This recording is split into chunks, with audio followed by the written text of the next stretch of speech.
স্বামীকে তুই বলে সম্বোধন করলে, স্বামীর গায়ে হাত তুললে কি হয় জানলে আপনি অবাক হয়ে যাবেন। আমার প্রিয় ভাইরা, প্রিয় মা বোনেরা, আশ্চর্যান্বিত হয়ে যাবেন।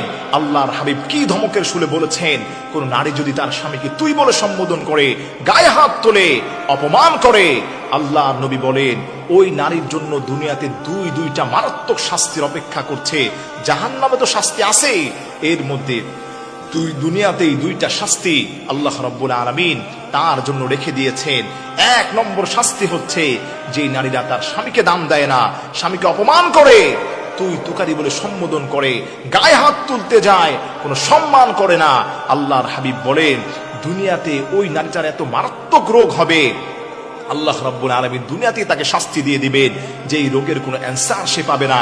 ধুকে ধুকে কষ্ট করতে করতে সে দুনিয়া থেকে বিদায় নেবে। দুই নম্বর তার যে শাস্তি হবে, এই নারী কোথাও গিয়ে সে শান্তি পাবে না, কোথাও গিয়ে সে সম্মান পাবে না। আল্লাহ পাকের গজব অনবরত ওই নারীর উপর নাজিল হতে থাকবে। প্রিয় মা বোনেরা, আপনাকে আমি বলছি, আপনি একটু মাথার আপনার কমন সেন্স দিয়ে চিন্তা করবেন। আল্লাহ যদি আপনার উপর অসন্তুষ্ট থাকে, আল্লাহ পাক যদি গজব নাজিল করে, আপনার বাঁচার কোনো ওয়ে থাকবে না। আপনি মনে রাখবেন স্বামীর মর্যাদা আল্লাহ পাক কত বেশি দিয়েছেন।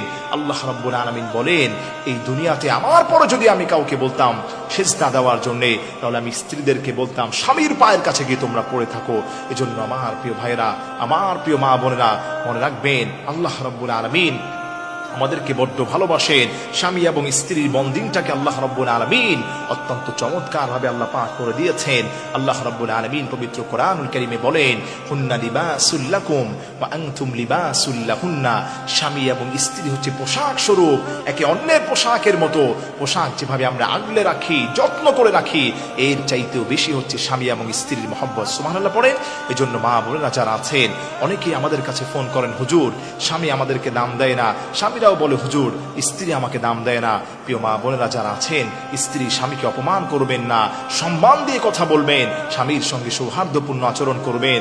মনে রাখবেন যেই ঘরে স্বামী এবং স্ত্রীর মহব্বত যত বেশি, ওই ঘরে আল্লাহ পাকের স্পেশাল রহমত এবং সাকিনাও তত বেশি।